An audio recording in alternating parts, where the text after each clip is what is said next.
Hey friends, welcome back to the channel. So for this week's episode, I wanted to talk about a couple things. I recently was on YouTube and I saw some kind of comment and it was like, I don't understand all these people on here talk about doing this and that, but I don't understand how to do this. And whether it be meditation or talking to guides or whatever, I think there's a big misconception and a lot of confusion. And there's also a wildly saturated market of people telling people how to do things in their way. So I'm going to try to help simplify it. So I'm going to just jump right in. So, one of the things I saw was how do I meditate? I'm being told to meditate, but how? It's hard. I don't even understand how. And I think that when I'm reading that, I'm interpreting it as this person or people believe that there's only one right way and there's one way you got to do it. But full transparency, there's no right or wrong for anything. There's no rule book. When it comes to meditation, or anything that you want to start practicing, do what feels good to you. I would say that's the only rule. So if it doesn't feel good to you, it's not maybe for you right now.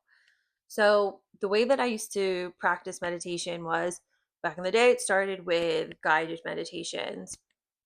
When I was in college, my professor had a hypnotherapist come in, did a guided meditation. It was the first time I ever did it. The year was 2005, I think. Anyway, comes in, does this incredible meditation, and that's when I was like, whoa, this is so cool. Let me try to do this. So I would listen to guided meditations. Didn't do much for me outside of deeply relax me. Then I would see videos, and it's like, oh, these people are having like some trippy experiences on meditation. Never happened for me. I did receive imagery like a few times, but it was never anything to write home about. And I would second guess myself if I actually did see things or if I was like hallucinating or whatever. I'm not even sure. But it took a really long time for me to even have anything happen. So I quickly realized I don't necessarily love meditation. How can I kind of do something that's along the lines of meditation? Meditation can be many things for many people. So a form of meditation can be writing in a diary, it can be coloring, it can be taking nature walks without technology and just kind of looking around and seeing what you can observe. I think there's like this like the color walks, I think, where it's like you pick a color and see how many times you can see that color out in nature. So these are just different forms of meditation that you can practice without putting so much pressure on yourself, because once there's pressure, you feel like you're doing something wrong or you just can't get it, and then you feel discouraged. But it doesn't have to be that way, because if you're feeling these negative things, it's just not maybe the right thing for you today. You can always try a different modality or try it again a different time, but stop putting so much pressure on yourself because it's not that serious. Find something that you enjoy. And once you find something that you actually enjoy and it clicks with you, and you may have to try 20 different things before you find the right thing that fits. But try doing something you enjoy, lean into that and stay consistent with it and see how you feel. And then maybe you can add on to that. So I didn't always practice yoga. I did it here and there, but then I decided I wanted to practice. And now for me, yoga is my meditation. Yoga and journaling is how I meditate. I do it by myself. I do it every day. I make sure that I've created a daily habit of it. And I am with me, myself, and I while doing it. That's kind of all that really matters in terms of meditation. You don't have to sit in stillness for an hour. You don't have to do anything you don't want to do. This is your playground. Earth is your playground. So just play around and pick stuff that you enjoy and call that your meditation. I think that like because there's such a saturated market of all these gurus and some of them have like millions and millions of followers, their way feels like it should be the right way because they have so many subscribers, but it's the right way for them. It works for them, and they're offering services and practices that work for them, but it doesn't mean that it's put in concrete. So I think just get rid of some of that rigid sensation that you're feeling or around this I have to or I should, and and just lean into something that you actually enjoy doing and then build from there. That is how you can meditate.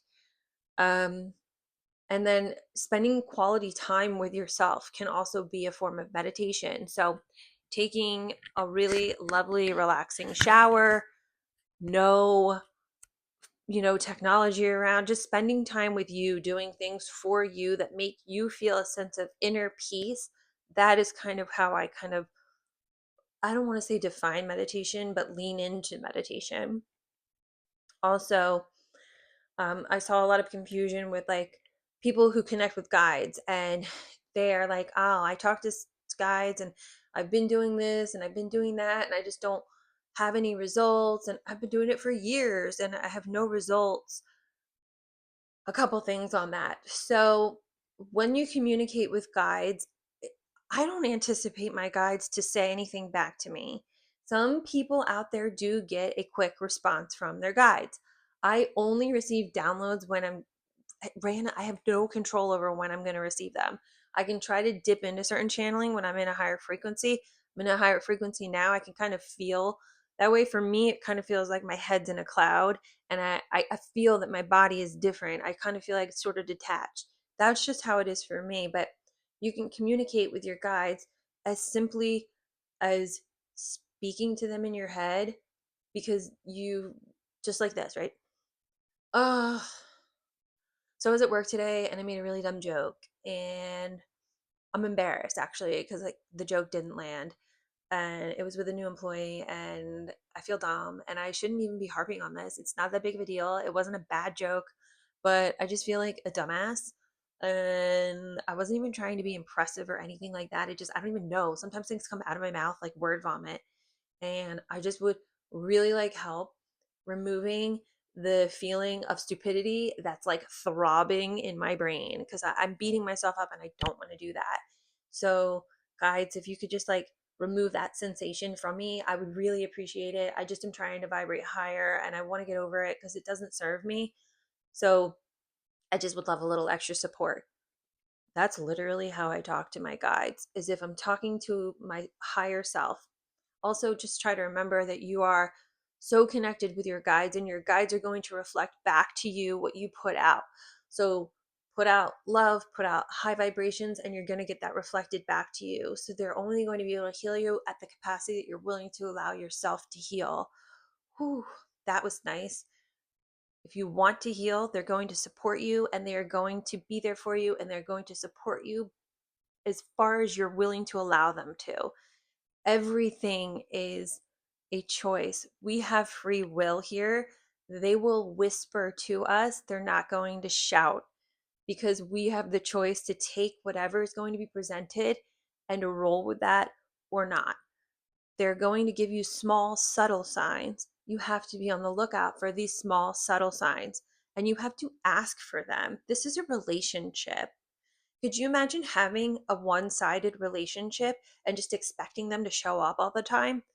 You don't want to do that in your waking life. You don't have friends that you just, could you imagine giving it all to your friend and then just never getting a text back? You don't, nobody really wants those types of relationships unless you're dying for low maintenance people in your life. But most deep friendships are a two-way street. And it's the same thing with your guides. It's a two-way street, but they're just going to return that conversation with subtle, soft whispers. So, again, I asked for my guides to show me that purple feather, and lo and behold, here it is, the purple feather. It didn't happen overnight, took a couple weeks for it to show up. Eventually, it showed up. You can ask your guides for anything, but just trust that it's going to come to you in a whisper. Be on the lookout for things and just expect it over time. And that leads me to the third part of this conversation, and that is divine timing. We as humans expect things to happen overnight because we are so blessed with technology. We are so technologically advanced that things come to us overnight, literally. You want to buy something on Amazon, it'll be on your doorstep. You can select it to come even sooner these days, right? You don't want to cook a burger, but you're craving a burger, you go to a fast food restaurant and you'll have it in 2 minutes. You don't feel like cooking food on your stovetop, pop it in the microwave, a minute or less. Text messages come through within seconds. We can have full conversations with people across the world in seconds. We didn't always have this technology, but we today have it and we're used to it. And because we're used to it, we just expect everything to happen like that. And that's not how God works. God is presenting things to us that is it's being built. And for the record, I'm just going to call God a he because it's just how I was raised. I don't believe that God has a gender. I believe that God is just energy. But just for the sake of the conversation, if I refer to God as a he, don't hate. But yeah, God is creating things that we can grasp, that we can handle, that we can manage, and it's something that's being built. Time doesn't exist on the other side. It exists here, and that's why we have to really practice patience. Also, things about practicing when we are being put in positions that are uncomfortable, it is because our higher self is learning these certain trials and tribulations. So before we came to earth, we agreed to learn certain things. One of mine is patience. So God is going to put me in positions where I have to practice patience. And it's just a part of my soul's expansion, whether I like it or not. My human hates it. I freaking hate it. I hate having to wait for things. I hate standing in line. I hate waiting on slow people. I hate being behind slow cars. I hate when I have to watch someone cross the street and they're on their phone. Ay, ay, ay. There's so many things about being patient that I hate, but I also fully understand that it's a part of one of my life lessons here. It's probably a part of many of our life lessons here on earth. So just remember that things are being presented to us that our higher self has asked God to learn. We have asked for these things. I never asked to go through this shit. This shit's hard. I don't ever want to come back to earth. Okay, okay. Your human self is thinking that right now because this does suck for a lot of people. But when you're on the other side, you're cruising the dunes. You are cruising those cosmic waves. Life is peachy. You're vibrating so high. All you feel is like elevated love all the time. So when you're selecting these trials and tribulations, your higher self knows that sure, it'll be tough, but because there's no time and time is so non-existent, this is just a blip. Like maybe we were alive for 80 years if we're lucky here on earth, but like in the grand scheme of how vast our expanded souls are, how long we've actually existed outside of our earthly bodies is mind. This is nothing. This is a joke. So you have to have patience with yourself. Also, you have to work on those relationships, not only with your guides, having faith in your higher self, having faith in God, because if you're not going to build a relationship with God and with your angels and with your guides and with the universe, with Mother Earth, things aren't going to come back to you. So you have to continue to build trust, because that is when, and have faith, because if you have trust and faith, God is going to have trust and faith. Remember that the universe and God they're just going to mirror what you give to the universe, to God, to yourself. So if you're giving yourself positivity, if you're doing good things for yourself, if you're doing things for other people that are helpful, help people, do acts of service, be kind to your neighbor, be kind to yourself. If you're doing these things, they're going to be reflected back to you and you'll see differences, but it's going to take time and you have to trust, because there are going to be tests. There are going to be things in life that knock you down, because not everyone's on the same path as you. Not everyone is driven to do better. Not everyone's on the same, like there's freedom of choice everywhere, right? Like you can walk out the door and somebody can punch you in the face. That's their choice. But remember that no matter who tries to knock you down, you're allowed bad days, you're allowed bad moments, you're allowed a bad month. But just make sure that eventually you get back up on that horse, get back up on that bike, have faith. We are resilient. We're here for a reason. And just lean into things that you enjoy. There are no rules. There really none. It's just kind of matter of fact. If you treat yourself well, if you mind, body, and soul, and you're doing good things, and any negative thought that may come in, work on combating it with a positive thought. Try to turn it around. It takes work. Rome wasn't built in a day. It takes work. That's life, baby. Not everybody's given a handout. Some people did select that for this life cycle of their soul, and you're like, oh well, that person's rich and they did this and that and that. That's their soul's experience that they opted in to learn this cycle. Focus on you, focus on where you are. Don't compare to other people. You are on your own unique individual path, and you just have to really work on grounding yourself when you're feeling like I can't handle certain things, and work on reframing your mind and your thoughts when you're feeling like you're sinking into a negative headspace.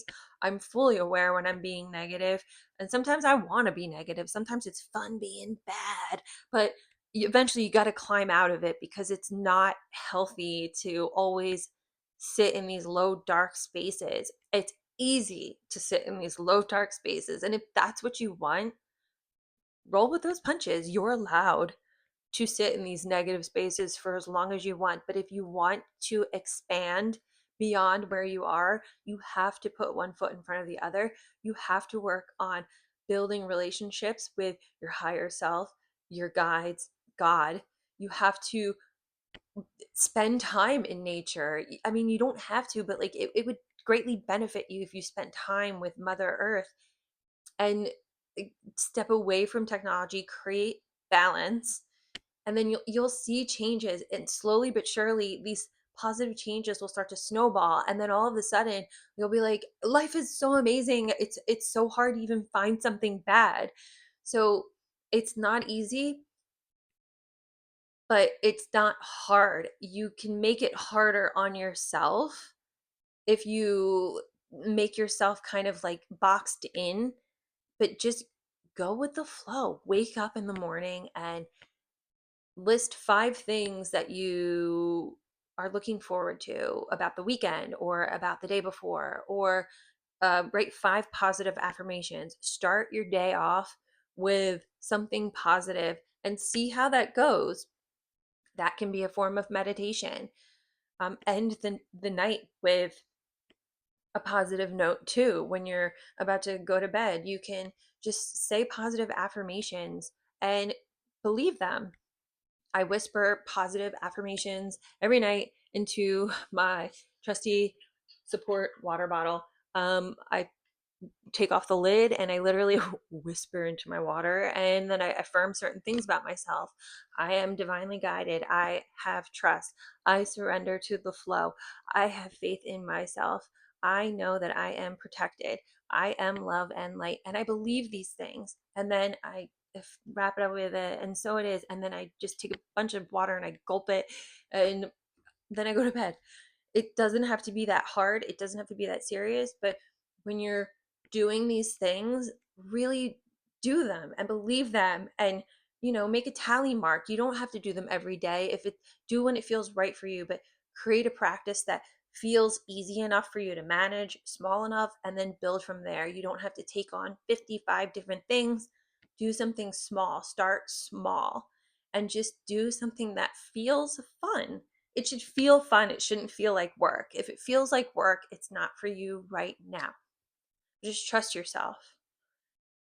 That's it. Trust yourself. There are no rules, and do things that feel fun. Do things that feel right. You'll know it feels right because it feels good. And you've got this. Trust yourself, guys. Until next time.